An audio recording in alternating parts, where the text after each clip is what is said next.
Hello class में सभी का स्वागत है। आज इस क्लास के माध्यम से भारतीय न्याय संहिता की धारा 81 के आगे की धाराओं को आईपीसी के उपबंधों के साथ पढ़ाया जाएगा। तो इस संहिता की धारा 81 व आईपीसी की धारा 493, संहिता की धारा 81 जो आईपीसी की धारा 493, आईपीसी की धारा 493 आईपीसी के अध्याय 20 में प्रावधानित है। तो इस संहिता धारा 81 में प्रावधान है कि विधिपूर्ण विवाह की प्रवंचना से विश्वास उत्प्रेरित करने वाले पुरुष द्वारा कारित सहवास।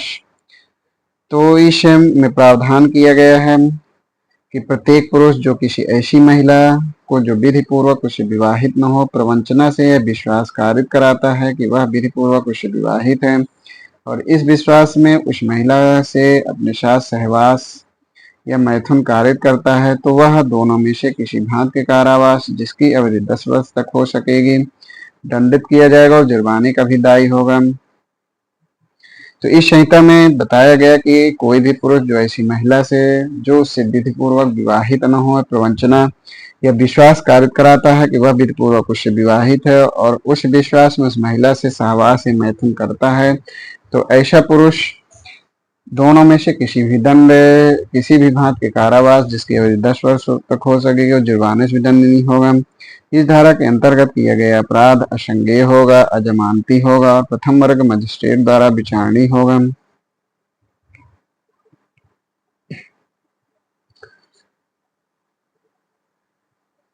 इस संहिता धारा 82 व आईपीसी धारा 494। तो इस संहिता धारा 82 में प्रावधान है पति या पत्नी के जीवन काल में पुनः विवाह करना, यानी द्विविवाह विवाह के विषय में प्रावधान करता है। तो इस संहिता धारा 82 व आईपीसी धारा 494, आईपीसी धारा 494 जो एमपी सिविल जज की परीक्षा में पूछा जा चुका है। तो इसमें प्रावधान किया गया कि पति या पत्नी के जीवन काल में पुनः विवाह करना।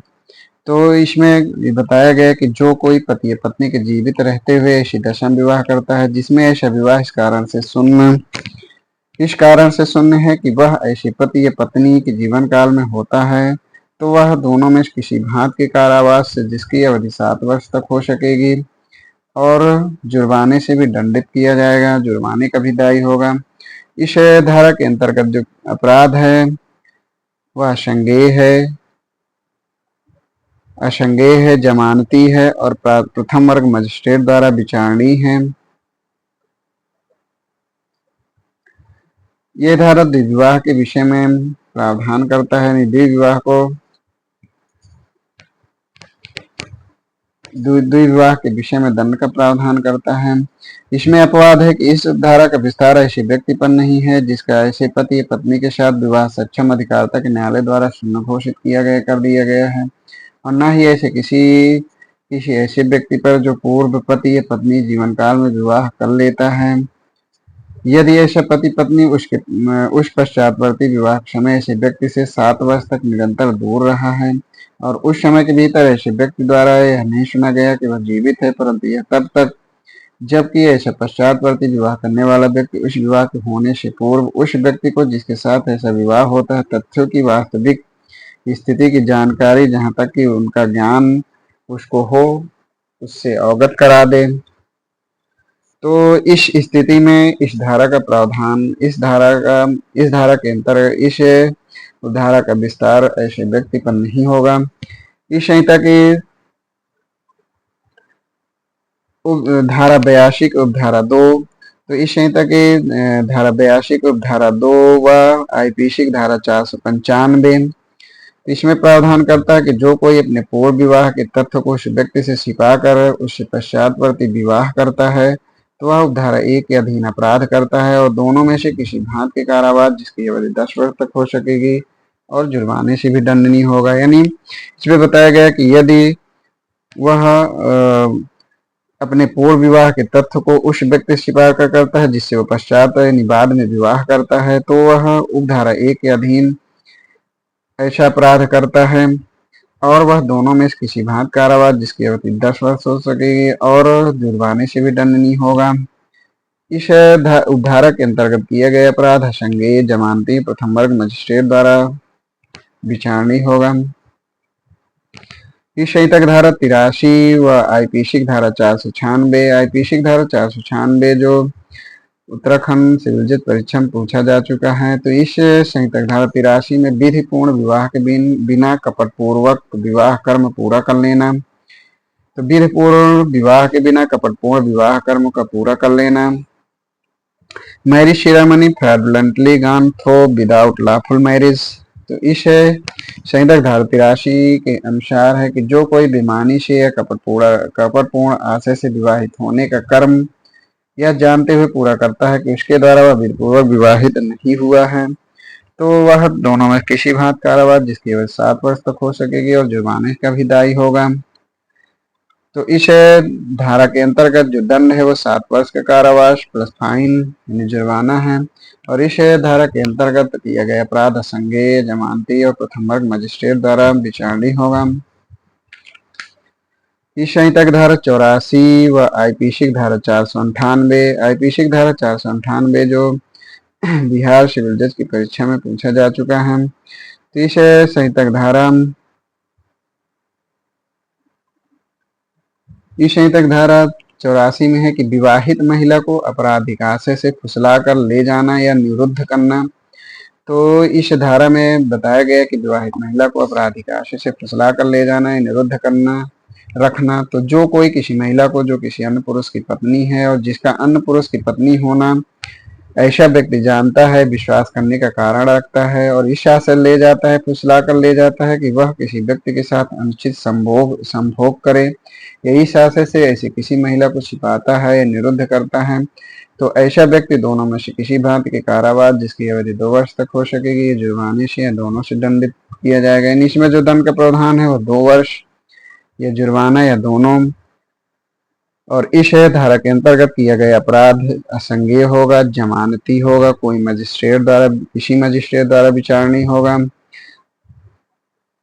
इस धारा के अंतर्गत जो अपराध है वह शमनीय है और ऐसी महिला है उसके पति या पत्नी द्वारा महिला द्वारा ही ऐसा अपराध शमनीय है। यानी बीएनएस की धारा 359(1) के अंतर्गत ऐसा अपराध शमनीय होगा। इस संहिता की धारा 85 व आईपीसी की धारा 498 का। तो इस संहिता की धारा 85 किसी महिला के पति या पत्नी के नातेदार द्वारा उसके प्रति क्रूरता करना इस विषय पर प्रावधान करता है। तो इस संहिता की धारा 85 में बताया किसी महिला के पति या पति के नातेदार द्वारा उसके प्रति क्रूरता करना। तो इसमें बताया गया कि जो कोई किसी महिला का पति या पति का नातेदार होते हुए इसी महिला के प्रति क्रूरता करेगा तो वह कारावास जिसकी अवधि 3 वर्ष तक हो सकेगी दंडित किया जाएगा और जुर्माने का भी दायी होगा। यानी 3 वर्ष का कारावास प्लस जुर्माना। और इस धारा के अंतर्गत जो किया गया अपराध है वो संज्ञेय होगा, अजमानती होगा, प्रथम वर्ग मजिस्ट्रेट द्वारा विचारणीय होगा। इस संहिता की धारा 86 क्रूरता की परिभाषा। तो इस संहिता की धारा 86 व आईपीसी की धारा 498 का स्पष्टीकरण। क्रूरता की परिभाषा। तो इसमें धारा 85 के प्रयोजन के लिए क्रूरता शब्द से यह समझा जाएगा, यह अभिप्रेत है कि जानबूझकर किया गया कोई आचरण जो ऐसी प्रेरित का है जिसे महिला को आत्महत्या करने के लिए प्रेरित करने की या उस महिला के जीवन अंग या स्वास्थ्य की चाहे मानसिक हो या शारीरिक हो गंभीर क्षति या खतरा कारित करने की संभावना है, या किसी महिला को तंग करना जहां उसे या उससे संबंधित किसी व्यक्ति को किसी संपत्ति या मूल्यवान प्रतिभूत के लिए किसी विधि विरुद्ध मांग को पूरा करने के लिए प्रपीड़ित करने की दृष्टि से उसके द्वारा उससे संबंधित किसी व्यक्ति द्वारा इसी मांग को पूरा करने में असफल रहने के कारण इस प्रकार तंग किया जा रहा हो, तो इस का और खंड में दिए गए ऐसे किए गए कृत्य क्रूरता समझा जाएगा, क्रूरता की परिभाषा में आएगा। इस संहिता की धारा 87 व आईपीसी की धारा 366, आईपीसी की धारा 366 आईपीसी के अध्याय 16 के अंतर्गत है। तो इस संहिता की धारा 87 में है कि विवाह आदि करने को विवश करने के लिए किसी महिला का व्यपहरण करना अपहरण करना या उत्प्रेरित करना, किडनैपिंग, एबडक्टिंग और इंड्यूसिंग। तो इस संहिता में बताया गया है कि जो कोई किसी महिला का अपहरण, अपहरण उसकी इच्छा के विरुद्ध किसी व्यक्ति से विवाह करने के लिए उस महिला को विवश करने के आशय से या विवश की जाएगी, यह संभव जानते हुए या अनुचित संभोग करने के लिए उस महिला को विवश या विलुब्ध करने के लिए वह महिला अनुचित संभोग करने के लिए विवश या विलुब्ध की जाएगी। यह संभव जानते हुए करता है तो वह दोनों में से किसी भांति कारावास जिसकी अवधि 10 वर्ष तक हो सकेगी दंडित किया जाएगा और जुर्माने का भी दायी होगा।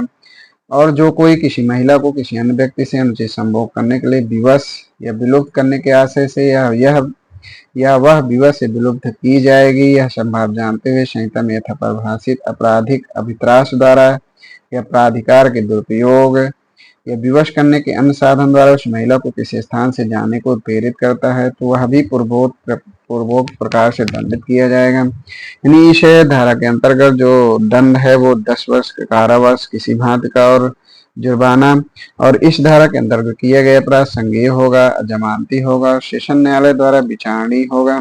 तो इस प्रकार आज इतना ही।